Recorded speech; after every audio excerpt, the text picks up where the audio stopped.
സൗദിയുടെ തെക്ക് വടക്ക് ഭാഗങ്ങളിൽ മഴ തുടരുന്നു.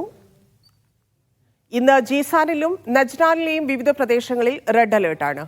പടിഞ്ഞാറൻ ഭാഗങ്ങളിൽ മഴയും പൊടിക്കാറ്റും വരും ദിവസങ്ങളിലും തുടരും.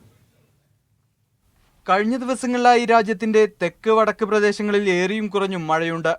നജ്റാൻ, ജീസാൻ പ്രദേശങ്ങളിലെ വിവിധയിടങ്ങളിൽ ഇന്ന് കടുത്ത മഴയ്ക്ക് സാധ്യതയുണ്ടെന്ന് കാലാവസ്ഥാ കേന്ദ്രം മുന്നറിയിപ്പ് നൽകിയിരുന്നു. മക്ക, മദീന ഉൾപ്പെടെയുള്ള പടിഞ്ഞാറൻ പ്രദേശങ്ങളിലും മഴയുണ്ട്. റിയാദ്, കിഴക്കൻ പ്രവിശ്യയിലെ ചില ഭാഗങ്ങളിലും ഇന്ന് മഴയെത്തി. മക്ക പ്രവിശ്യയിലെ അൽമവിയ, തുർബ എന്നീ സ്ഥലങ്ങളിൽ ഇന്ന് രാത്രി റെഡ് അലർട്ട് പ്രഖ്യാപിച്ചു. ചെങ്കടലിൽ നിന്ന് വടക്കു പടിഞ്ഞാറ് ഭാഗങ്ങളിലേക്ക് മണിക്കൂറിൽ 15 മുതൽ 35 കിലോമീറ്റർ വേഗതയിലുള്ള കാറ്റ് വീശാനും സാധ്യതയുണ്ട്. കാലാവസ്ഥ മോശമായ സാഹചര്യത്തിൽ യാത്ര ചെയ്യുന്നവർ ജാഗ്രത പാലിക്കണമെന്ന് സിവിൽ ഡിഫൻസ് മുന്നറിയിപ്പ് നൽകി. കാലാവസ്ഥാ മാറ്റത്തിന്റെ ഭാഗമായാണ് മഴ. Sabith Saleem, media 1, Jeddah.